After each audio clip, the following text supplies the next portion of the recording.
Namaste friends, Indian lunch with दीपामध्ये आपलं स्वागत आहे. हे आहे दोडका. तर हा आहे पावशर आणि म्हणजे मीन्स 3 पावशर दोडका आहे. दोडका मस्त मी कट केला आहे आणि त्याला छानपैकी 2-3 पाण्याने धुवून घ्यायचा आहे दोडका. तर ही जास्त मुलं खात नाही रेसिपी, पण अशा पद्धतीने बनवली खूप खाते मुलं. हे मस्त कट केलेलं आहे. हे अद्रक, लसूण, कोथिंबीरची पेस्ट बारीक करून घ्यायची, हळद, जिरी, मोहरी, मसाला आपला कोणता पण असेल ते घरामध्ये, किंवा लाल मिरची पावडर. तर हे मस्त टेचून घ्यायचं आहे छानपैकी. मिक्सरमध्ये नाही टेचायचं, असं टेचलं तरी चालेल. याने खूप टेस्ट लागते.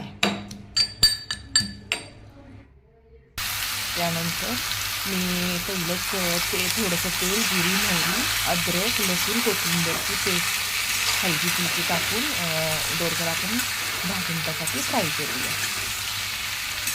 मस्त थोडंसं मिक्स करूया सर्व काही.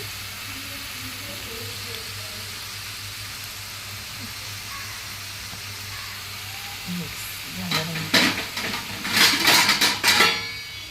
छानपैकी थोडं 10 मिनिटासाठी आपण प्लेट झाकूया. त्यानंतर मी प्लेट काढली आहे आता 10 मिनिटांनी, आणि त्यानंतर बघते तर थोडासा दोडका शिजला आहे. हा लवकर शिजला जात नाही, पण आपल्याला सारखा म्हणजे 15 मिनटं आपल्याला फ्राय करत राहायचं आहे. त्यानंतर त्याच्यामध्ये जाणार हळद,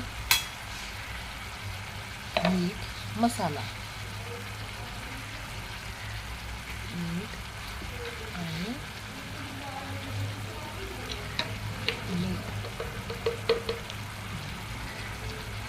मसाला. लाल मिरच पावडर असली तरी चालेल, जशी मुलं आपली खातात तशी, किंवा अशी सपक भाजी बनवली तरी चालते. खूप छान लागते सपक भाजीसुद्धा. तोपर्यंत माझ्या व्हिडिओला लाईक, सबस्क्राईब करा. अजून आपल्याला 10 मिनिटासाठी प्लेट झाकायची आहे. मस्तपैकी आपली दोडकी